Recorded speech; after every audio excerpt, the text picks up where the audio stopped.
Good evening and thank you for joining us. The Thunder Bay District Health Unit has announced 46 new COVID-19 cases today, but some notable outbreaks have now been declared over, including the one at the district jail. Outbreaks have also ended at Sherbrooke Public School and at the Hilldale Retirement Home. Here's how today's case count breaks down. Of the 46 cases, 38 come from the Thunder Bay area. 7 others are from First Nations communities, while the remaining case comes from elsewhere in the district. There is 1 case associated with the ongoing outbreak at the Walford Retirement Home. There's a new category in the health unit's numbers today. 15 cases are due to household contacts, while 9 come from close contact outside of the home. The exposure source of 21 new cases is still unknown at this time. Overall, the total case count has risen to 2,174.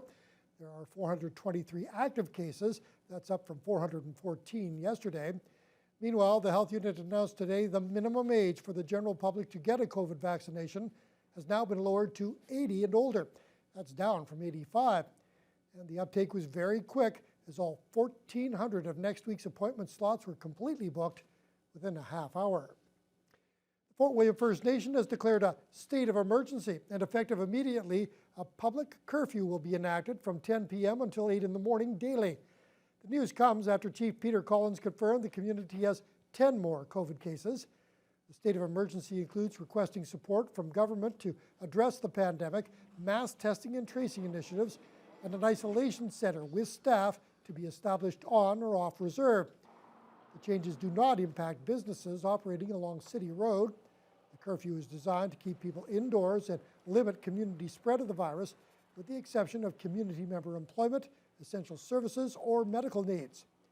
The curfew will remain in effect until Chief Collins and Band Council see improvement in public health and the COVID numbers. Thunder Bay's continuing surge of COVID cases and questions about our vaccine supplies were hot topics at Queen's Park today. NDP leader Andrea Horwath took the Ford government to task for its handling of the situation and for not declaring the city a COVID hotspot or including Thunder Bay in the AstraZeneca launch in pharmacies. Jonathan Wilson reports.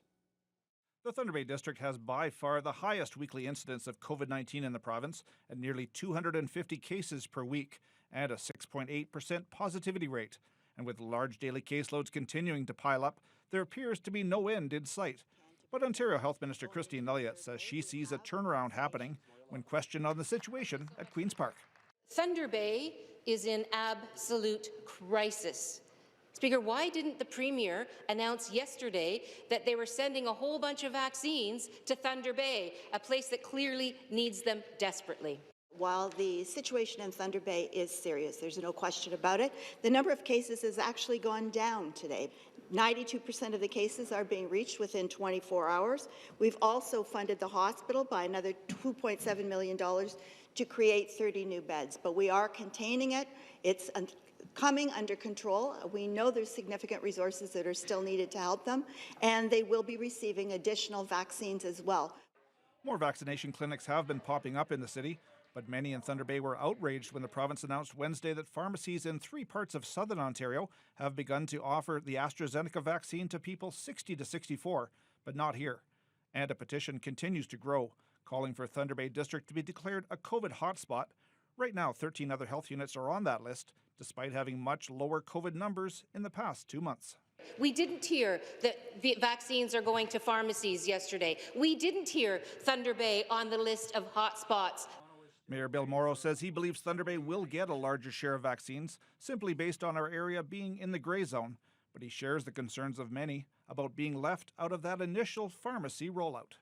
And I'm trying to get a better understanding of why, when we're in the gray zone, we would not be included in that AstraZeneca piece.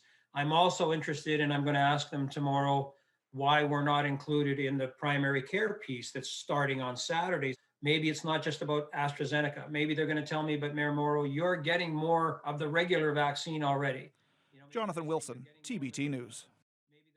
High numbers of patients infected with COVID-19 remain at the Regional Health Sciences Centre with near maximum capacities in their most critical unit that may soon force an expansion.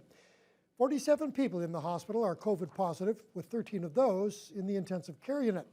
The remaining 34 are in the designated COVID-19 area for patients, which expanded this week to house 49 beds.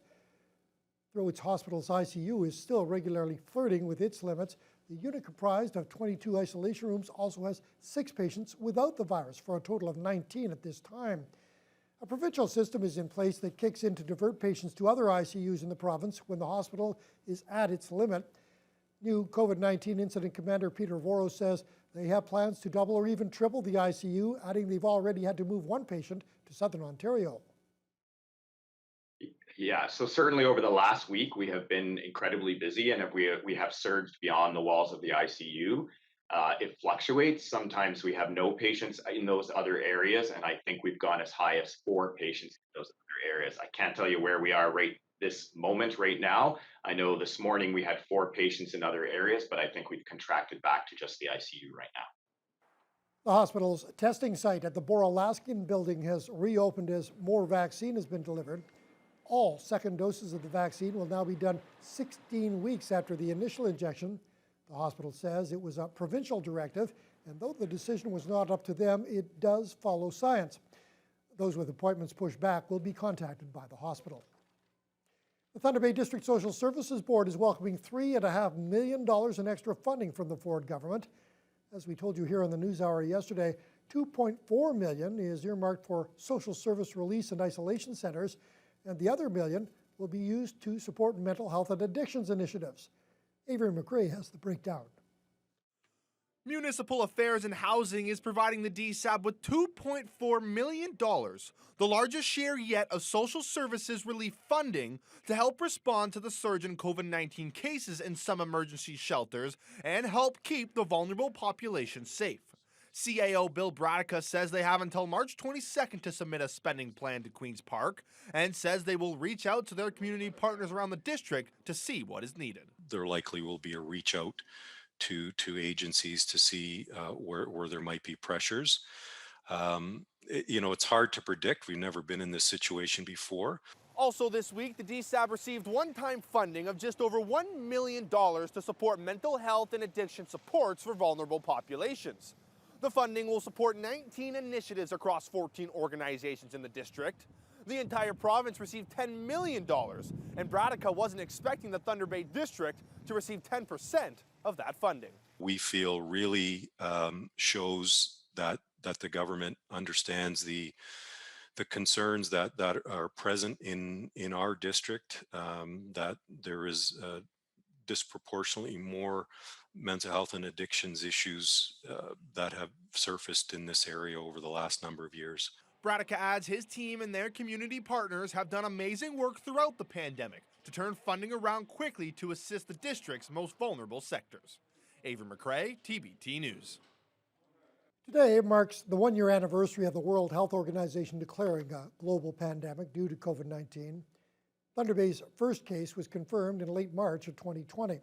Now, over 2,000 people in our district have caught the virus. 37 others have died. There's also been a devastating impact on the area's economy. Ryan Bonazzo spoke with local political and business leaders today to get their thoughts on a year like no other. There will be no celebratory cake nor birthday cards, but the pandemic is now a year old. It's a year nobody will ever forget, despite our best efforts. We've unfortunately seen, loss of life. We've seen isolation where families can't visit loved ones who are in long-term care in hospitals. COVID has wreaked havoc on mental health and on the economy. I remember when this started last March, getting phone calls from business owners practically in tears saying, I don't know what to do. Health experts and those with historical knowledge of prior pandemics may have had a sense of what to expect 1 year ago. The second wave that started in September and October, that was completely predicted, and it unfortunately came to be the reality. But many had no idea what was to come. We immediately were calling for government support, but I think the thought was that government support would need to be for a few months. About 30% of local business owners still fear they won't survive the yo-yoing lockdowns and reopenings, but many have adapted. And Robinson's word to sum up the past 365 days, resiliency. Getting through that initial emotion and then getting into that entrepreneurial spirit of finding a new way and developing a new plan and moving forward. So resilience to me has been the theme of the year. Another, according to the mayor, collaboration.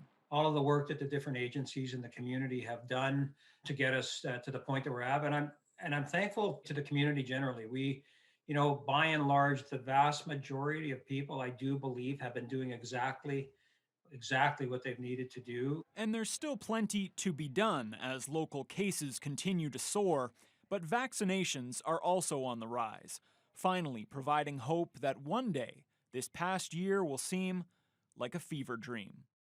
Ryan Benazzo, TBT News. Premier Doug Ford is in hot water with Ontario's NDP and many Indigenous leaders following remarks he made at Queen's Park today directed at MPP Sol Mamakwa. Back in early February, the member for Kiiwetinoong was in Muskrat Dam to receive a COVID vaccination to help kick off Project Immunity. He was invited there to convince remote First Nations members that the vaccines being given out were safe. He later got his second dose in Sandy Lake. Today, Mamakwa was asking the government how urban Indigenous people will be included in the Phase 1 vaccine rollout. That's when Ford took a shot at him, suggesting Mamakwa had acted improperly. Not only did Orange fly in, but the member flew in too to get his vaccine. So thank you for doing that and kind of jumping the line, as I talked to a few chiefs that were pretty upset about that. Order. For flying into a community that he doesn't belong, but that's here nor there. Order. NDP leader Andrea Horwath has sent a letter to Ford expressing her shock at the remarks, which she calls a baseless insult. She says the member from Kingfisher Lake was qualified for the vaccine he received and was part of a campaign to combat vaccine hesitancy. And she says Ford's comments dangerously undermine the province's vaccination efforts. A Thunder Bay man who is facing second-degree murder charges has agreed to plead guilty to a lesser charge of manslaughter. 24-year-old Nathaniel Austin Wesley was arrested back in March of 2019 following a violent incident involving two victims outside of a North Cumberland Street business. 58-year-old Claude Kishiqueb died and another person was injured. Time, police said the assault may have involved a baseball bat. In court today, Wesley entered a plea to the manslaughter charge, but no facts about the incident were read into the court record. Wesley will next appear in court on May 6th, where his remaining charges will be dealt with, and a date could be set for a sentencing hearing. A human trafficking investigation has led to charges against a Thunder Bay man. The investigation was launched in November after police were alerted to a local adult female who was contacted and lured over social media and then trafficked for profit. 31-year-old Jaron Kazira has been charged with several human and sex trafficking related charges. Police also say they believe there were others who were victimized in a similar fashion. They're asking anyone with information on the case to contact them. Well, the Thunder Bay Police Services Board has a new member, bringing the board back to its full complement of 5. Royden Pelche has been appointed by the province to a 3-year term on the police board. He'll replace Selena Reitberger, who was the board's first Indigenous chair and completed her 3-year term in January. Pelche spoke about his background and experience that he will bring to the new position. So I'm a band member here at Fort William First Nation, also a homeowner in the city of Thunder Bay. So, I'm around the entire community. Been in business here my entire life, third generation of my family business here on Fort William First Nation. Served on several boards around the city, gained some experience I think that will be beneficial. Pelche will officially be sworn in next Tuesday. Sioux Lookout native Steve Demonsky usually spends his winter days in his ice fishing hut with a friend or two or by himself, but this winter he's been sharing the ice with a river otter that he's named Dwight. Hey Dwight, where you going? Oh, getting more comfortable, that's for sure. This video was taken by Demonsky inside the ice hut on Minnetaki Lake. He first met Dwight a few weeks ago when the otter stole a walleye sitting between his legs in the hut. Now, since that first encounter, Dwight has made many visits to the hut, stealing another walleye along the way. Demonsky isn't sure why the otter has befriended him, but he believes he's fond of the bucket of bait which he keeps, which he traps himself. He says Dwight has eaten as many as 6 dozen minnows from the bucket in a single day. Demonsky says the otter also likes to play in the ice fishing holes and always comes to the hut along the ice. It's not the free lunch there, Mr. Demonsky. We think it's probably your welcome that brings him back as well. Yeah, it's your conversational skills. That's That's what it is.